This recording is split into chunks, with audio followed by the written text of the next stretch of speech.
Good morning to all and welcome to all. दोस्तों, आज का हमारा ये लेक्चर काफ़ी इम्पोर्टेंट है क्योंकि आज आप ये सीखने जा रहे हैं किस कंडीशंस में रिजल्टेंट वेक्टर का वैल्यू ज़ीरो होगा, रिजल्टेंट फोर्स ज़ीरो होगा।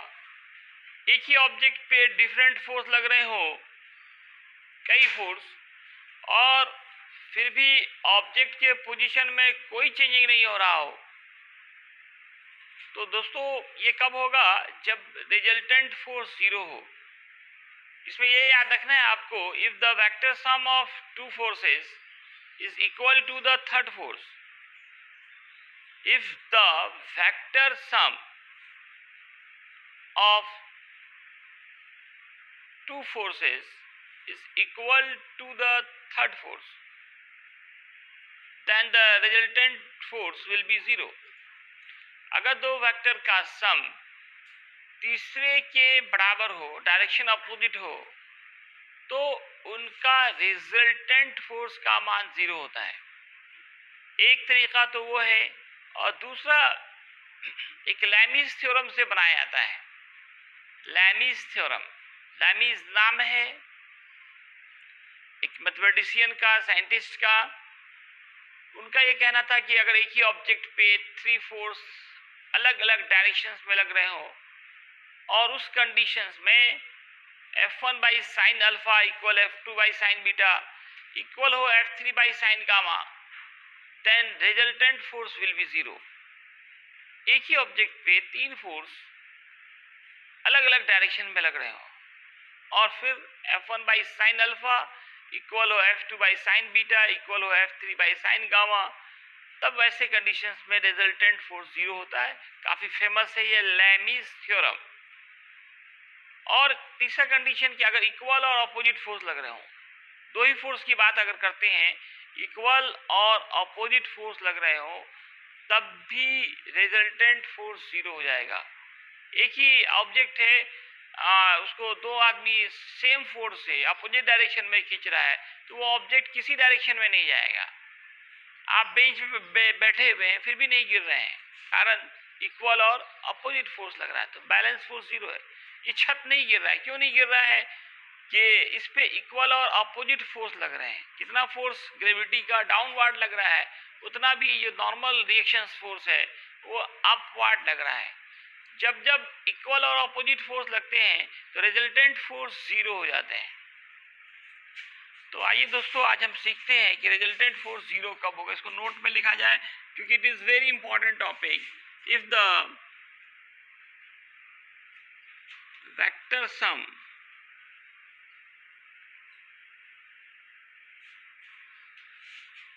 सम of two forces is equal to the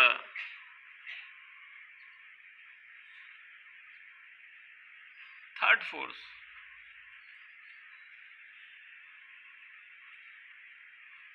and direction opposite,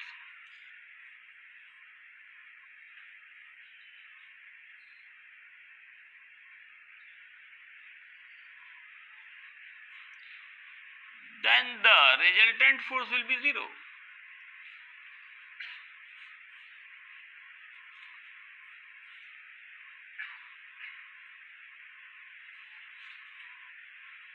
Will be zero। एक तो ये, दूसरा याद रखना है कि equal and opposite forces, equal and opposite,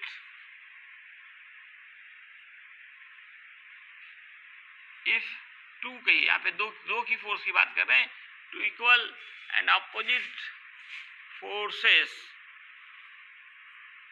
applied on an object, then resultant force will be zero।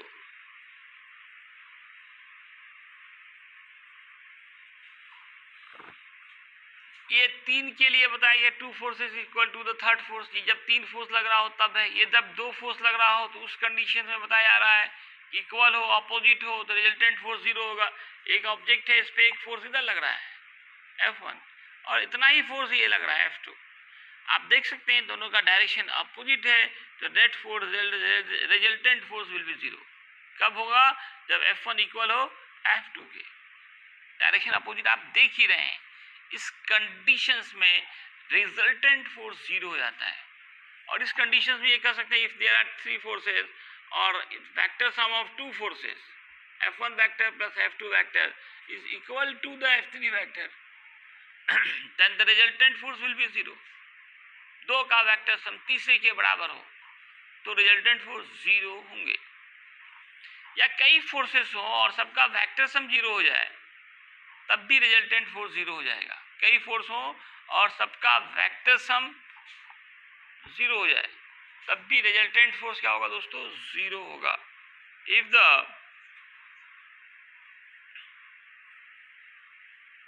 Vector sum of all forces acting on a body is 0, then resultant force will be 0.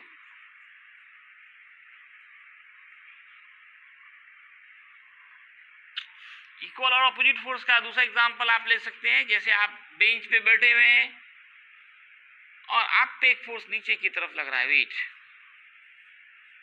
और normal reaction जो है वो ऊपर की तरफ लगता है। ये दोनों इक्वल और अपोजिट होंगे तब भी रिजल्टेंट फोर्स 0 होगा। इसलिए आप बेंच पे बैठे हुए तो आप गिर नहीं रहे हैं, ये छत गिर नहीं रहा है। कारण जितना ग्रेविटी का फोर्स डाउनवर्ड लग रहा है उतना ही नॉर्मल रिएक्शन फोर्स अपवर्ड लग रहा है। जब भी इक्वल और अपोजिट फोर्स लगे रिजल्टेंट फोर्स विल बी 0। और तीसरा कंडीशन बताया गया if the vector sum of all force, कई फोर्सेस लग रहे हो सभी का वेक्टर सम अगर ये 0 हो जाए तब भी रिजल्टेंट फोर्स 0 होगा। अब लैमिस थ्योरम के अकॉर्डिंग भी 0 होता है। लैमिस थ्योरम न्यूमेरिकल्स को आसान बनाता है और काफी उपयोगी है। ये 11 12 दोनों में इसका यूज होगा। स्टेटमेंट इसका देखिए, इनका स्टेटमेंट है if 3 forces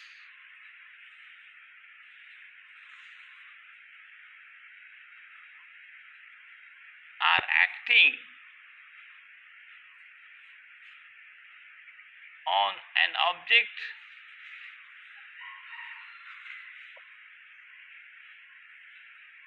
in such a way that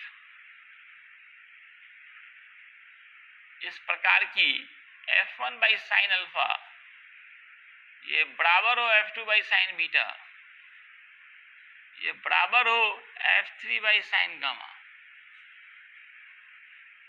तब रिजल्टेंट फोर्स 0 होगा। Then resultant force will be 0। इसको फिगर से समझा जाए। एक ऑब्जेक्ट पे 3 फोर्स लग रहे हैं, इसको वेरीफाई प्रैक्टिकल भी कराया जाता है लेबोरेटरीज में, कॉलेज में। मान लो ये 3 फोर्सेस हैं, ये F1 है, इनके सामने वाला एंगल अल्फा माना जाता है। F2 है, इसके सामने वाला एंगल बीटा माना जाता है। F3 है, इसके सामने वाले एंगल को गामा मानते हैं। और अगर क्या हो दोस्तों F1 by sine alpha equal F2 by sine beta equal हो जाए F3 by sine gamma, then resultant force will be 0। एम करीम का जो चौथा नंबर क्वेश्चन है आप इससे बनाइए तो बड़ी आसानी से बनेगा। एम करीम 4 नंबर कह रहा है कि 3 क्या है क्वेश्चन पढ़ो जी। If the vector sum of 2 forces if equal forces हैं 3 क्वेश्चन कह रहा है एट व्हाट एंगल, है ना जी, व्हाट एंगल, तो थीटा निकालना है आपको। 3 इक्वल फोर्स, मतलब तीनों बराबर है, F1 इक्वल F2 बराबर F3 के, कितने एंगल पे लगे कि रिजल्टेंट फोर्स क्या हो जाए, 0।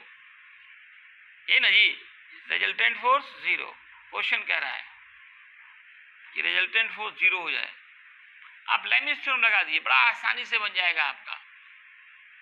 तब ये तीनों एंगल निकालना है, अल्फा बीटा गामा। तीन, आप यहाँ पे थीटा नहीं मान के या अल्फा बीटा गामा मानिए। Alpha is what, alpha is what, beta is what, gamma is what.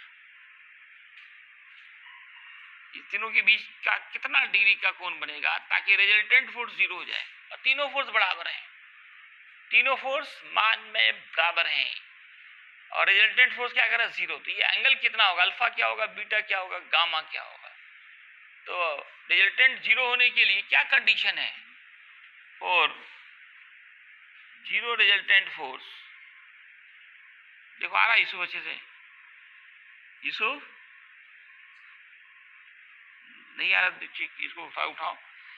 Resultant force for 0 resultant force F1 by sine alpha equal होगा F2 by sine beta equal होगा F3 by sine gamma. तो ये तीनों force बराबर हैं, इसको आप F मान सकते हैं, F लेट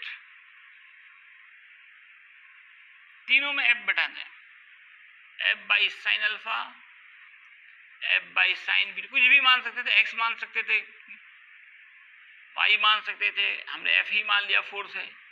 अब तीनों कैंसिल हो गया, तो अब लिख सकते हैं sign alpha equal sign beta equal sign gamma.